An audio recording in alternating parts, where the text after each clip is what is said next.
Rádio Rio de Janeiro, a emissora da Fraternidade, passa a apresentar Luz na Penumbra, programa que leva ao seu coração a mensagem da doutrina espírita.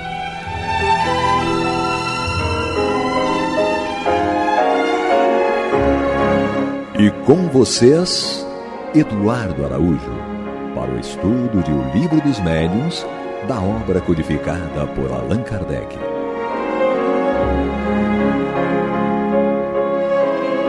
Olá, prezado ouvinte, internauta, sejam todos muito bem-vindos. Está entrando no ar o programa Luz na Penumbra, com o estudo de O Livro dos Médiuns de Allan Kardec.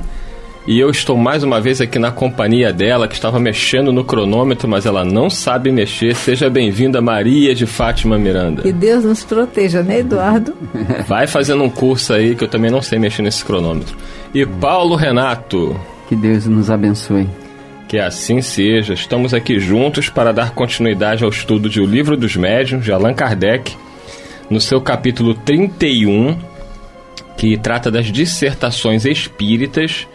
E hoje nós vamos ler a mensagem 14, tá? Que é a mensagem da Delfina de Girardin. É isso, Paulo Renato? Você que é o especialista em francês. Deve ser. Deve ser, então tá bom. Miranda só fala em árabe, então não sei se ela confirma aí o nome da Delfina de Girardin. Vamos lá. O Paulo Renato está rindo porque eu estou botando uma lanterninha aqui. Tô meio ceguinho aqui, não tô conseguindo enxergar direito e resisto ao óculos. Mas cedo ou tarde vou ter que usá-lo. Vamos lá. Então, pega aí seu Livro dos Médiuns, na segunda parte, capítulo 31, mensagem de número 14, que faz parte das dissertações espíritas, mensagem do espírito Delfina de Girardin. E ela diz o seguinte: falar-vos-ei hoje do desinteresse que deve ser uma das qualidades essenciais dos médiuns, tanto quanto a modéstia e o devotamento. Deus lhes outorgou a faculdade mediúnica para que auxiliem a propagação da verdade, e não para que trafiquem com ela. E falando de tráfico, não me refiro apenas aos que entendessem de explorá-la, como fariam com qualquer dom, qualquer da inteligência, aos quais se fizessem médiuns, como os outros se fazem dançarinos ou cantores, mas também a todos os que pretendessem dela servir-se com fito e interesses quaisquer. Paulo Renato, a Delfina usou palavras fortes aqui, né, dizendo que ela compara ao tráfico, né? Ela diz aqui, e não para que trafiquem com ela. Quer dizer, a mediunidade não pode ser traficada. Por que essas palavras tão fortes aqui da Delfina, Paulo Renato? Às vezes, os benfeitores usam palavras mais incisivas, mais positivas, de uma forma direta, porque nós temos a tendência de interpretar a nosso favor todos os ensinos que, de alguma forma, pareçam para nós genéricos. Então, ela fala da seriedade, da responsabilidade que é o exercício da mediunidade e como os benfeitores espirituais veem esse exercício no que diz respeito à sua prática em si, não só junto à doutrina espírita, mas os médiuns, como a gente conhece na doutrina. Os médiuns, eles surgem em todas as partes, em todas as situações sociais, né? Então, aqueles que detêm esse dom, digamos, têm grande responsabilidade no seu uso. Maria de Fátima Miranda, o que dizer aí? Ela continua, né, colocando o seguinte, que Deus lhes outorgou a faculdade mediúnica para que auxiliem a propagação da verdade, não para que trafiquem com ela. E falando de tráfico, não me refiro apenas aos que entendessem de explorá-la, como fariam com um dom qualquer da inteligência, aos que se fizessem médios, como os outros se fazem dançarinos ou cantores, mas a todos os que pretendessem dela servir-se, com o fito de interesses quaisquer. Quer dizer, não é só explorá-la no sentido econômico, mas qualquer interesse. Sim, que não seja a caridade. Pela nossa inferioridade, as paixões inferiores à vaidade ainda são bem marcantes, né? Em nosso íntimo. E nos lembrando sempre de que, para evitarmos interpretar também a doutrina espírita ao sabor das nossas paixões, de alguma forma, personificando a doutrina e nos assenhoreando dela. É um desafio para nós, porque pela nossa natureza ainda bem rudimentar, nós tendemos a personificar tudo que está à nossa volta com as nossas marcas. O que a gente acha, o que a gente pensa, o que a gente quer, como a gente acha que deve. Eu lembro, às vezes, do José Raul Teixeira, quando ele fazia observações nos lembrando, para que nós não acochambrássemos a doutrina espírita, não é? Enxertando-a com o que a gente já traz consigo de outras experiências. E são coisas muito sutis, que às vezes nós não nos apercebemos. É por isso que o ideal mesmo é que ela seja estudada em grupo, onde muitos raciocinam dentro de um objetivo sério, porque nós vamos aproveitando para diluir os traços que cada um de nós traz e, sem perceber, vamos tentando infiltrar. É o eu acho, né? É uma tarefa muito difícil para o médium, né? Eu me recordo que Chico Xavier tinha um cuidado muito grande em não se beneficiar de nenhuma forma da sua mediunidade. Muitos médiuns, como Divaldo Franco, relatam isso, que a vigilância tem que ser constante, porque como ela coloca aqui, não é só a questão monetária que muitos médiuns utilizam da mediunidade para ganhar dinheiro, mas qualquer interesse. Se você for beneficiado em alguma coisa, porque você é médium, você receber presentes, você receber facilidades, é muito difícil, Paulo Renato, o médium estar compenetrado disso e não se deixar levar por essas coisas que poderiam ser consideradas até normais aqui do dia a dia. E ele vai cedendo, e não foram poucos os médiuns, que nós temos relatos aí, pelos próprios livros, né, que os benfeitores nos trazem, que começaram bem e terminaram mal. Na verdade, são as armadilhas em que nós caímos, né? Na verdade, quando a gente lembra os ensinos de Jesus, dizendo que só lobo cai em armadilha para lobo, então a gente observa que, às vezes, mesmo os médios fazem essa transferência de responsabilidade, dizendo que é raro porque caíram na armadilha dos espíritos. De alguma forma, em algum contexto, isso pode até estar certo. Mas Tiago também, na carta dele, dizia que, ao ser tentado, ninguém diga de Deus sou tentado, porque cada um é tentado segundo as suas próprias concupiscências, inclinações.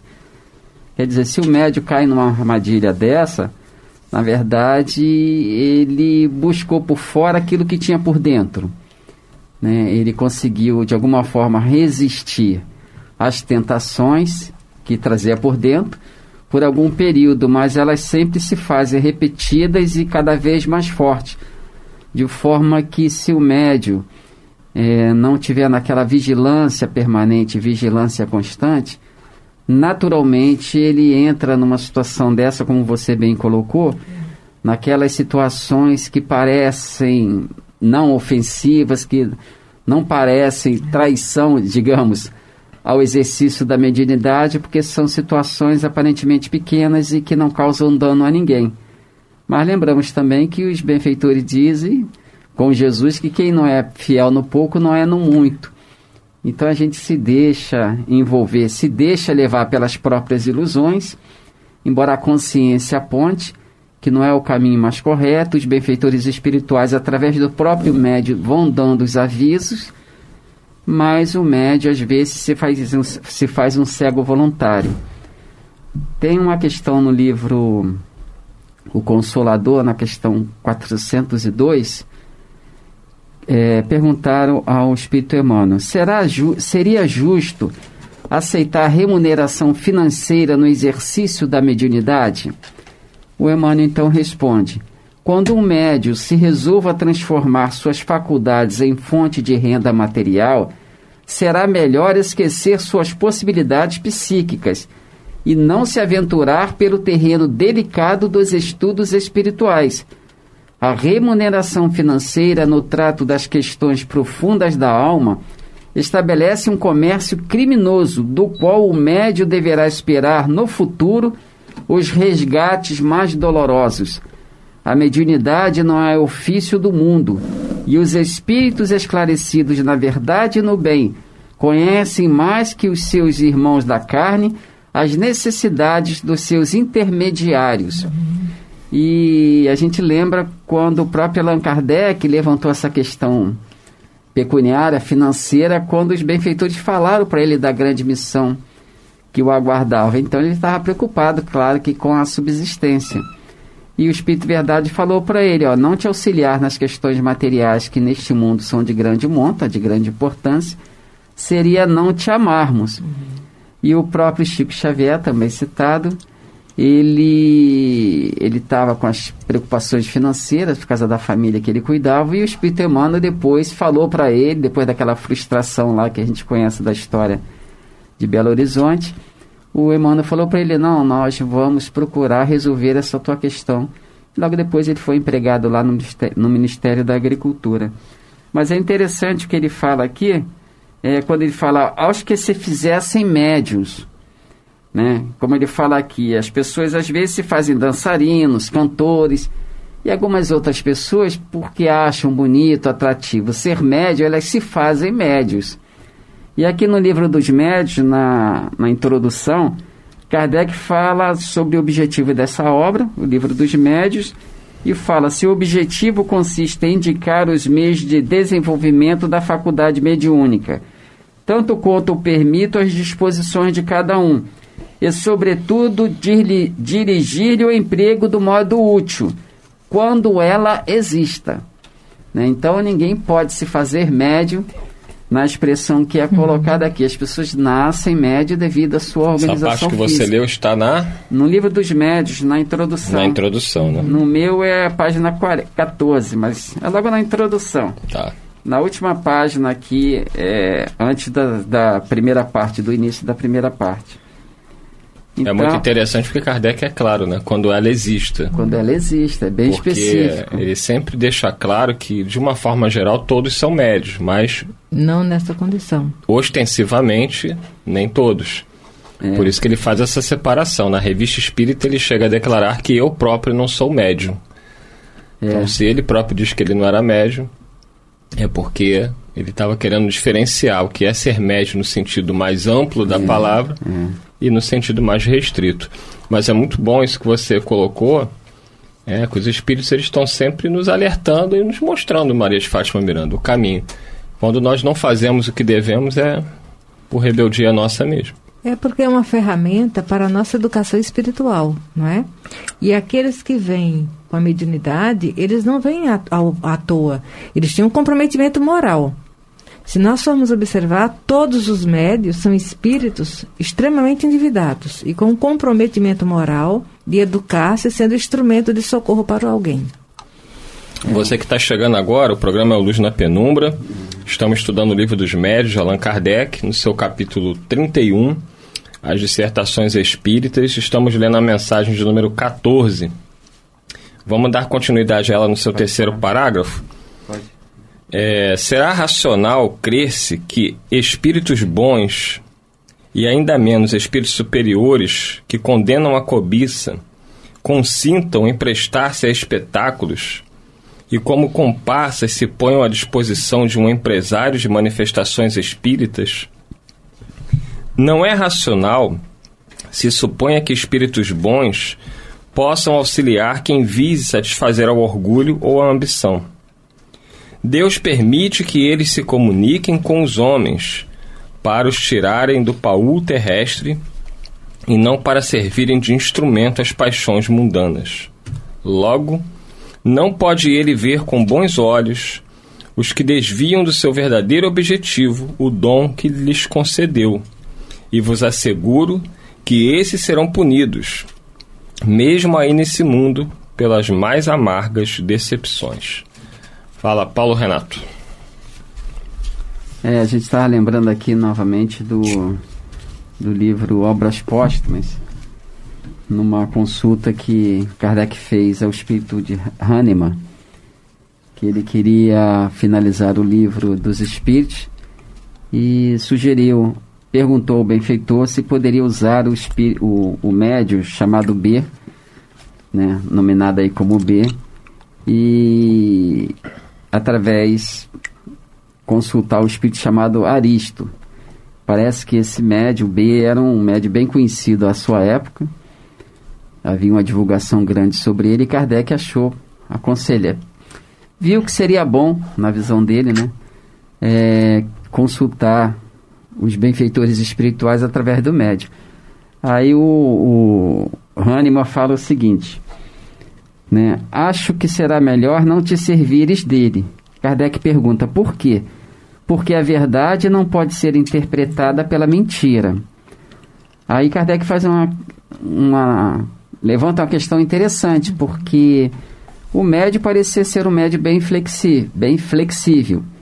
Então Kardec fala, tudo bem, a gente não precisa consultar aquele espírito específico, mas através da mediunidade dele a gente pode consultar outros benfeitores. Então o Hahnemann fala que a verdade não pode ser interpretada pela mentira.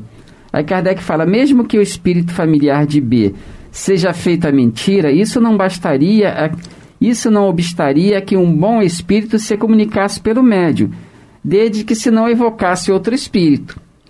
Aí vem, sim, diz Hahnemann, mas aqui o médium secunda o espírito.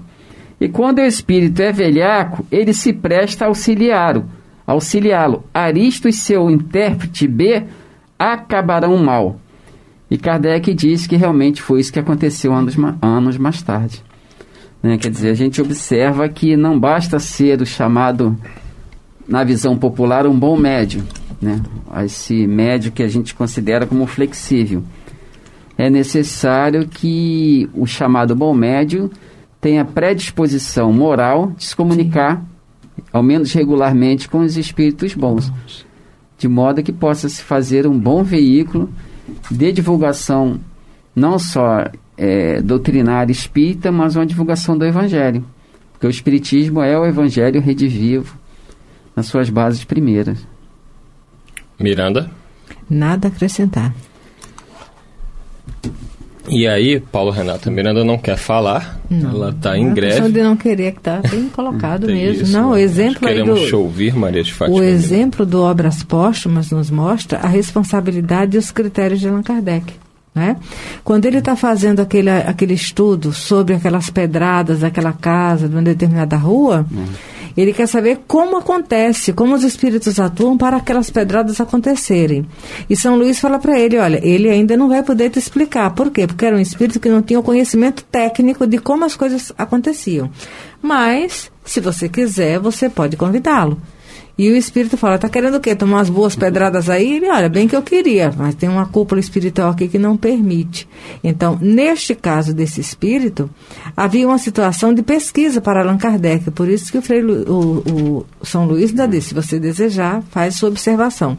Mas no outro caso, onde haveria essa coisa da mentira, porque em um era ignorância para explicar tecnicamente, mas Kardec ia ter o contato com ele e fazer uma avaliação. Já com esse outro caso lido pelo Paulo, é a mentira. E a mentira, ela vem tão bem embalada às vezes que fica difícil você fazer a peneira até onde ela vai e onde ela mescla verdades. É o que ele falou aqui, o médium secunda o espírito, né? Os dois se completam num interesse comum, aí no campo talvez do orgulho, da vaidade, porque o espírito pode não ter, digamos, as vantagens sociais que o egoísmo para nós dá, né? Muitas vezes apresenta, porque às vezes a pessoa não quer um destaque financeiro, mas é um destaque no sentido de reconhecimento. De ego, né? De ser considerado uma boa pessoa, uma pessoa excelente, fora do comum, digamos, do comum da humanidade. então tem algum destaque, alguma importância, ganha alguma importância na cabeça das outras. Então o espírito às vezes também se ilude, se alimenta com essa ilusão de destaque social, de projeção, de ganhar espaço no coração das pessoas, né? É esse reconhecimento. Agora, enquanto o Paulo Renato estava falando nesse momento, quando ele foi explicar aqui o médio secunda o espírito, de uma forma totalmente oposta, porque já é dentro do bem, para que o ouvinte compreenda, assim, numa prática, o que é esse espírito secundar o médio, e deixamos bem claro que já não é nesse assunto da mentira, né? É Chico e o Emmanuel. Os dois, eles têm uma integração tamanha no comprometimento com o Evangelho, que chega uma hora que você não sabe quando é Emmanuel ou quando é Chico, não é? Então nós observamos que aquela rigidez do Emmanuel, quando aproxima-se do Chico, disciplina, disciplina e disciplina. Quando nós vamos observar e meditar sobre isso, parece que é só uma imposição do espírito para o médium, mas não é. Aquela disciplina, disciplina, disciplina, ele também se impunha enquanto espírito. O próprio, acho que foi Ney Lúcio, numa comunicação, falou sobre isso, quando ele falou sobre Emmanuel, né? Contou a história do Emmanuel e disse que o Emmanuel criou para ele mesmo esse, digamos, programa de crescimento dentro desse método da autodisciplina. Não é um rigorismo extremo de flagício, de autossofrimento, mas é aquela sugestão de Santo Agostinho, né, da reflexão própria, da avaliação constante de valores no que diz respeito ao comportamento, e a partir daí a pessoa vai se conhecendo sem sofrimento, sem o pesar por ter errado. Não é a gente não se está sugerindo, o Emmanuel não sugeria o Chico o sofrimento. Tortura, não é? Porque errou nessa ou naquela posição. Mas que a pessoa reconheça que errou, que tomou uma atitude que pareceu a mais correta naquele momento, mas que infelizmente não foi a mais correta. Isso é uma medida profilática, preventiva muito saudável. E que faz com que a gente avance em conquistas reais. Agora, eu repito, não é fazer isso, não é manter um guarda rigoroso, digamos assim, descaridoso, dentro de si mesmo, né, com aquele chicote punindo. Que ele levaria a neurose até, né? E a pessoa não conseguiria avançar de tanto, porque sentiria que estaria carregando um fardo, uma carga pesada demais. Sem ser rigoroso, mas mantém uma certa austeridade, uma vigilância, né, dentro dessa disciplina. Ele sempre falava, né, não sou eu que devo abaixar a cabeça no mundo espiritual, porque ele vivia com essa convicção do mundo espiritual. E às vezes o médium, embora tenha algum contato com os espíritos, não tem esse contato como uma ordem, digamos assim, de valores no que diz respeito à sobrevivência da alma, em que ele deva pautar a sua vida. Aí acaba tendo esses desvios comportamentais. Nós estamos chegando aí no final de mais um programa, e para os nossos ouvintes, nosso internauta que nos acompanha pelo YouTube, que tiver interesse nessa parte final aí da mensagem, a Delfina faz um alerta em relação a que esses médiuns que usam mal a mediunidade terminarão de uma forma muito complicada a sua existência e irão, no plano espiritual, recolher aí os frutos amargos que semearam.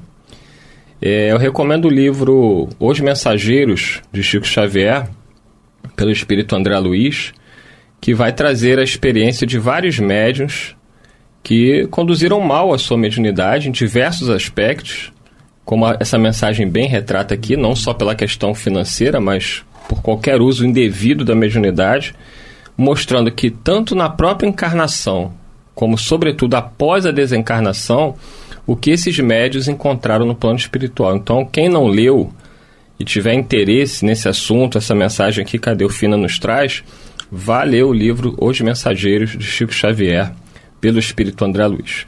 Agradecendo aí mais uma vez a Maria de Fátima Miranda, ao Paulo Renato, mas sobretudo a vocês, prezados ouvintes, internautas, que nos acompanharem em mais um estudo de O Livro dos Médiuns de Allan Kardec.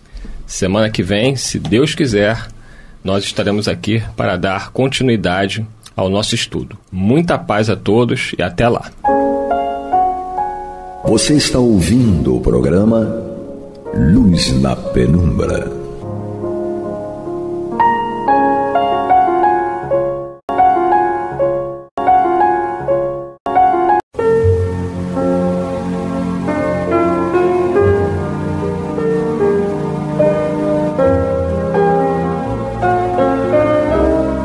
A Rádio Rio de Janeiro está levando ao seu lar e ao seu coração a mensagem consoladora da doutrina espírita, através do programa Luz na Penumbra.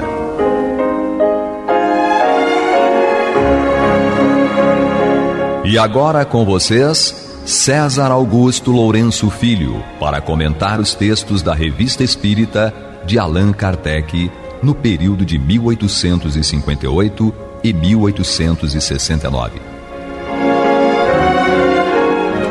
Boa noite, queridos amigos ouvintes.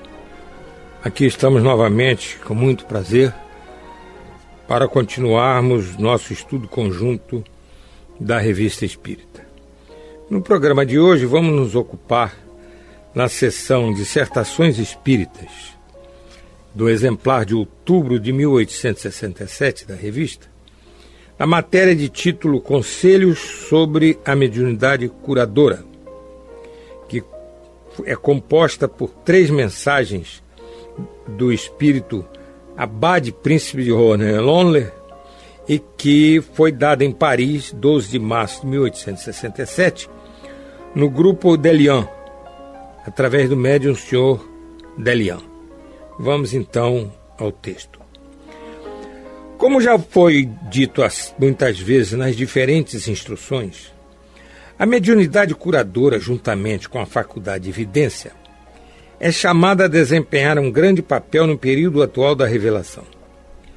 São os 2 agentes que cooperam com a maior força na regeneração da humanidade e na fusão de todas as crenças numa crença única, tolerante, progressiva, universal. Recentemente, quando me comuniquei numa reunião da sociedade, onde haviam evocado, disse e repito, todo mundo possui mais ou menos a faculdade curadora. E se cada um quisesse consagrar-se seriamente ao estudo dessa faculdade, muitos médiuns que se ignoram poderiam prestar úteis serviços aos seus irmãos de humanidade. Então, naquela ocasião, o tempo não me permitiu desenvolver todo o meu pensamento a respeito. Aproveitarei o vosso apelo para fazê-lo hoje.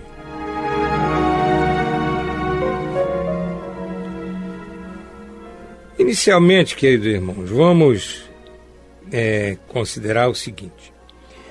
Logo no início do trecho lido, o Espírito fala que muitas vezes nas diferentes instruções, então, esta reunião, onde ele deu as 3 mensagens, era uma reunião séria em que as pessoas estudavam e contavam com a ajuda dos espíritos para entender bem o que estava se processando, o que era dito. Por quê?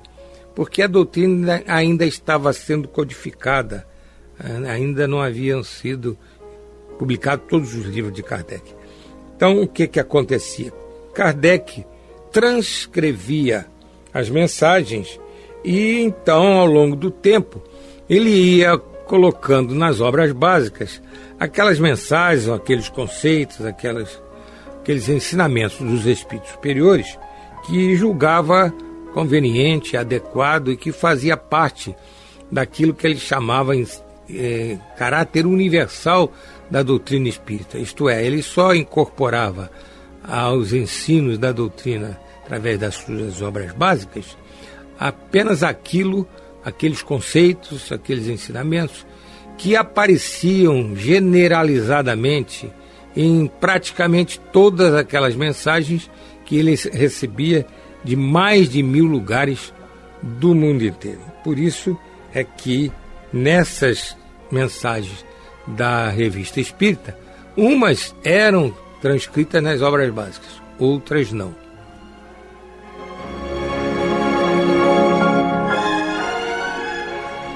Por exemplo, no texto que nós lemos há pouco, o Espírito fala alguma coisa de opinião pessoal dele e que, na verdade, não está em acordo com o ensinamento da doutrina a respeito do assunto. Nós vamos ler de novo. Falando sobre o papel dos dois tipos de mediunidade, o Espírito fala: são os dois agentes que cooperam com a maior força na regeneração da humanidade e na fusão de todas as crenças numa crença única, tolerante, progressiva, universal. Isso é uma opinião pessoal do Espírito comunicante. Esse conceito não faz parte dos ensinamentos da doutrina espírita codificada por Allan Kardec. Ainda no trecho que nós lemos, nós vimos que o Espírito ressalta que todas as pessoas possuem, em maior ou menor intensidade, a faculdade curadora.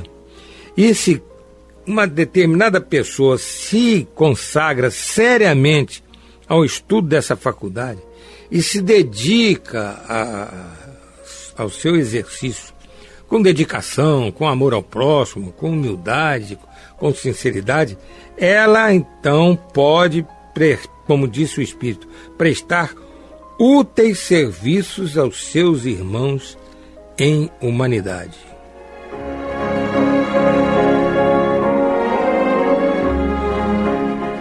Vamos continuar então na matéria Conselhos sobre a Mediunidade Curadora, publicada por Kardec na seção Dissertações Espíritas da Revista Espírita de outubro de 1867.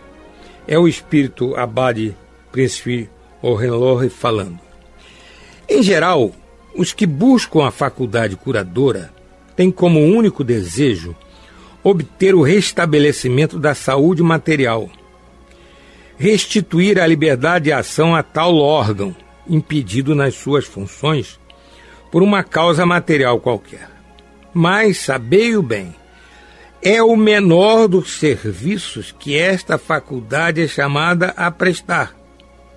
E só a conheceis em suas primícias e de maneira completamente rudimentar, se lhes conferis este único papel. Não. A faculdade curadora tem uma missão mais nobre e mais extensa. Se pode restituir aos corpos o vigor da saúde, também deve dar às almas toda a pureza de que são suscetíveis. E é somente neste caso que poderá ser chamada curativa, no sentido absoluto da palavra.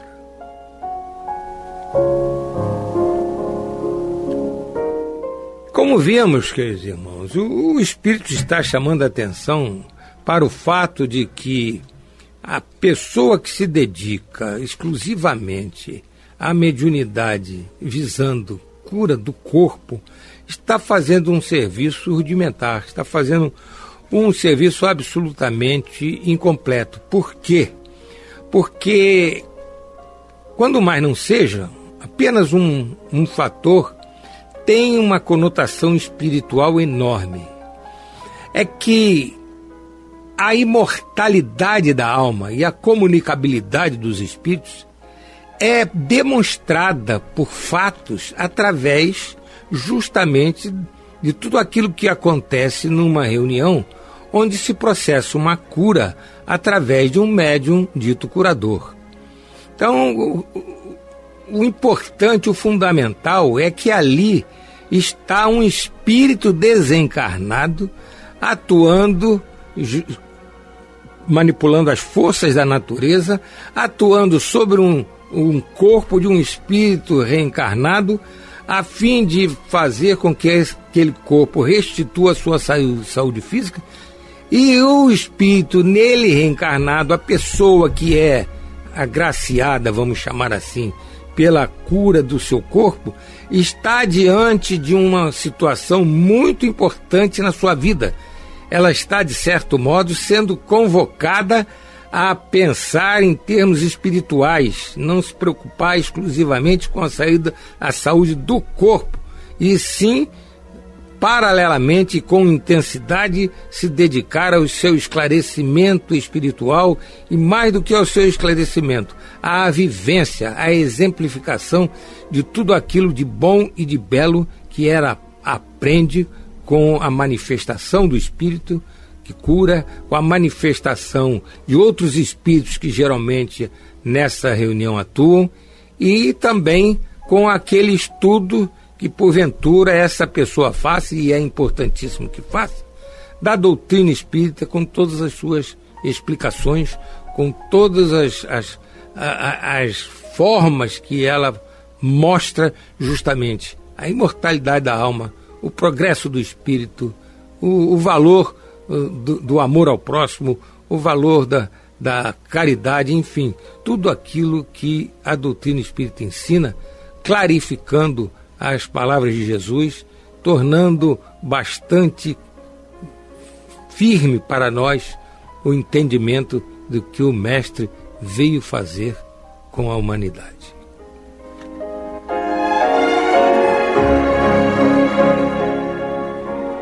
Vamos voltar então à Revista Espírita de outubro de 1867, na seção Dissertações Espíritas, na matéria Conselhos sobre a Mediunidade Curadora. É o Espírito falando, o Espírito que se comunicou no grupo Delian. Muitas vezes vos disseram os vossos instrutores, nunca vô-lo repetiram em demasia, que o aparente efeito material, o sofrimento, quase sempre tem uma causa mórbida e material, residindo no estado moral do espírito. Se, pois, o médium curador ataca o corpo, não ataca senão o efeito. Permanecendo a causa primeira do mal, o efeito pode reproduzir-se, quer sob a forma primordial, quer sob outra aparência qualquer. Muitas vezes aí está uma das razões pelas quais tal doença, subitamente curada pela influência de um médium, reaparece com todos os seus acidentes, desde que a influência benfazeja se afaste, porque não resta nada, absolutamente nada, para combater a causa mórbida. Para evitar essas recidivas, é preciso que o remédio espiritual ataque o mal em sua base, como o fluido material o destrói em seus efeitos. Numa palavra, é preciso tratar, ao mesmo tempo, o corpo e a alma. Você está ouvindo pela Rádio Rio de Janeiro o programa Luz na Penumbra, com estudo da Revista Espírita, na apresentação de César Augusto Lourenço Filho.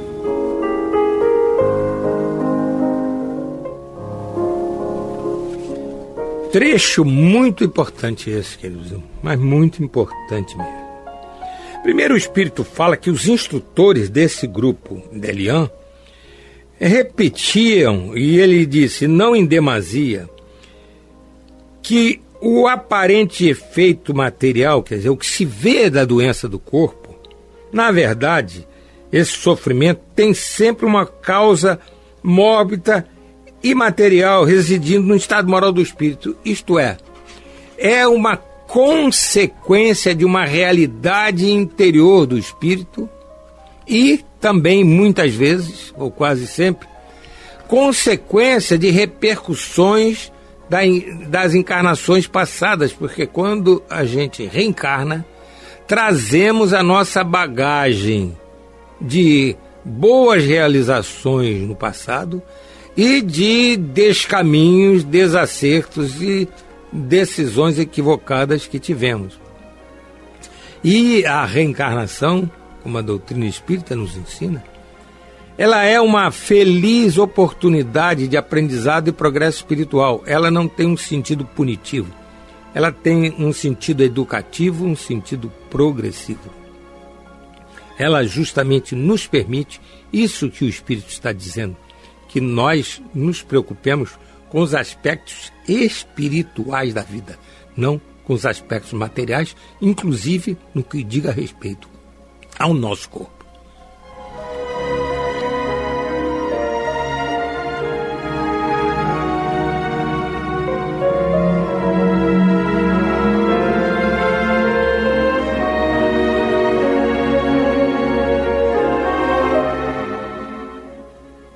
Esta mensagem, queridos irmãos, como dissemos no início, é de 12 de março de 1867.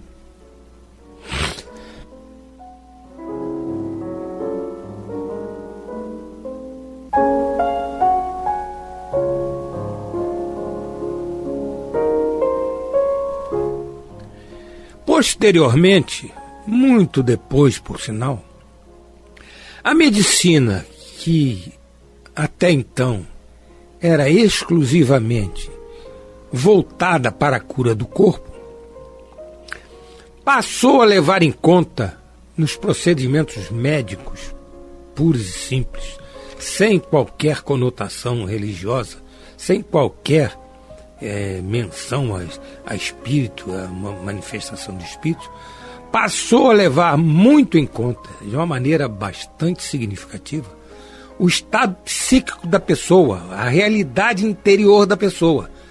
Daí tendo até criado um viés, uma área específica e muito forte de atuação dos médicos na medicina, denominada medicina psicossomática. Isto é, aquela medicina em que não apenas o corpo é visto para se alcançar a cura, se considera também a realidade interior da pessoa.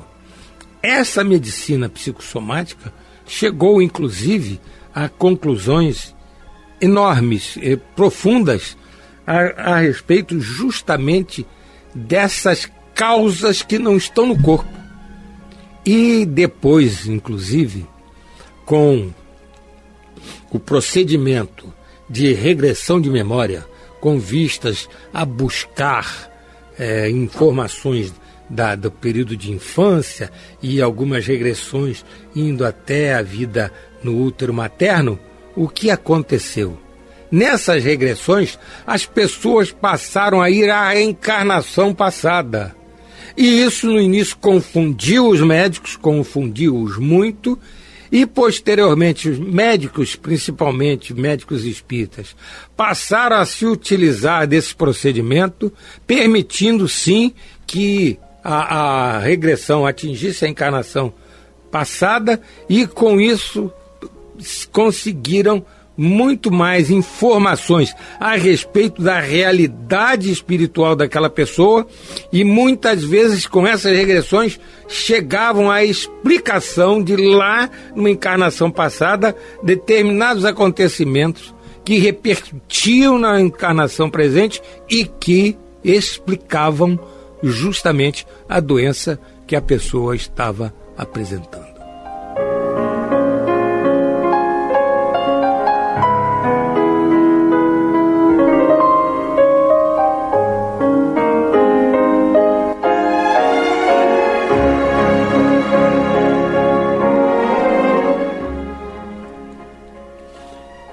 Vamos então para mais um parágrafo, dois, vamos até o final da mensagem.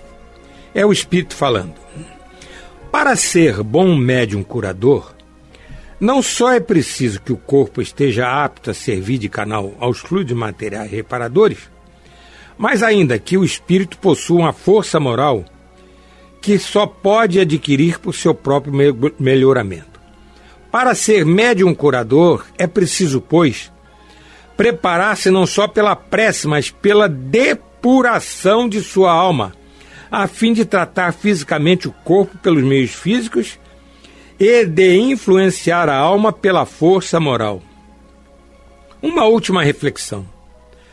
Aconselho-vos que busqueis de preferência os pobres, que não têm outros recursos além da caridade do hospital.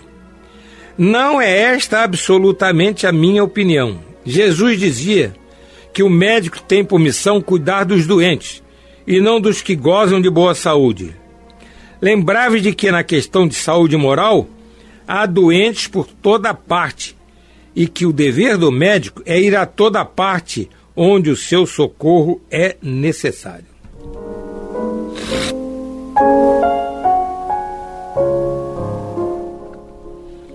Agora, como vimos, queridos irmãos, o espírito comunicante está focando no médium, não na pessoa que foi lá na reunião de cura buscar a cura do corpo.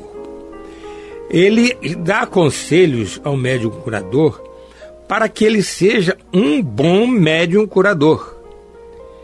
E interessante é que ele fala que não basta que o médium faça prece, porque é uma prática em tudo quanto é reunião espírita, inclusive reunião de cura, que se faça uma prece anteriormente ao trabalho, como o início dos trabalhos, justamente para que o médium ele peça que realmente ali estejam os espíritos superiores para ajudá-lo, para lhe dar assistência, enfim, para vir suprir aquilo que ele, médium, não pode dar, para que então a criatura que está ali sofrendo e precisando de pelo menos um refrigério para o corpo físico, encontre aquilo que ela está almejando.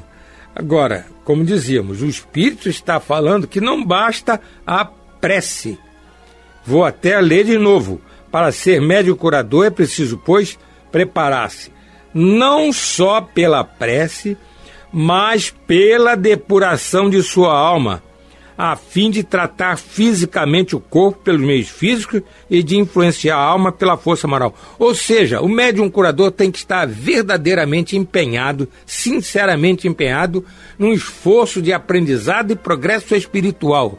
Está cada vez mais voltado para o bem, cada vez mais fazendo aquele seu trabalho mediúnico com muito amor no coração, com muito sentimento pela pessoa que está indo ali, sofrendo, desejosa de ser curada. E para que ele seja capaz de, além de com a sua mediunidade, com seus fluidos, ele possa contribuir para o corpo físico, mas ao mesmo tempo, ele com as palavras que vai dizer, sendo um bom intérprete dos espíritos superiores, e com seu exemplo, principalmente de total desinteresse material no trabalho, ele possa estimular a pessoa a não ficar somente focada no corpo e também busque ela um progresso espiritual efetivo.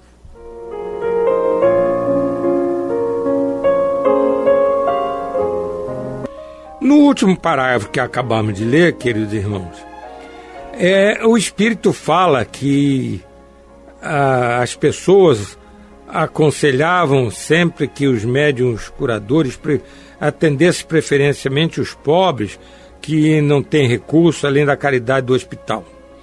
É bem verdade que quanto mais dificuldade financeira a pessoa tem, maior a tendência de buscar médiuns curadores para que fique curada sem que haja pressão financeira.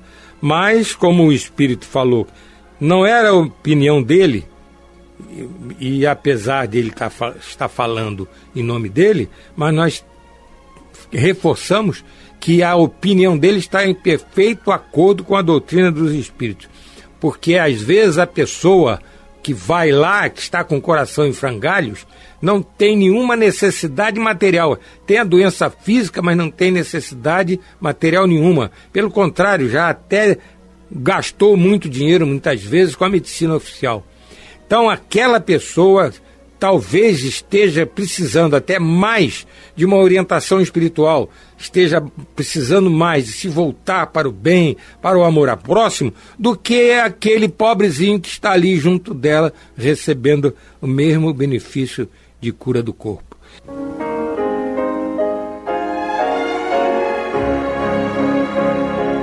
E vamos ouvir agora a prece de encerramento de nosso programa, na voz de Geraldo de Aquino. Jesus, dá-nos coragem para a luta, piedade para os insultos, e misericórdia para as injustiças e ingratidões. Limpa nossa alma de inveja e ambições mesquinhas, de ódio e de vingança o nosso caminho. E que dentro em pouco, ao recolher-nos de novo ao calor do nosso leito, para que o sono nos dê a paz e o esquecimento das tristezas humanas, possamos sentir, Senhor, no mais íntimo de nosso ser, a doçura indefinível do Teu amor e a grandeza incomparável da Tua divina presença. Que assim seja.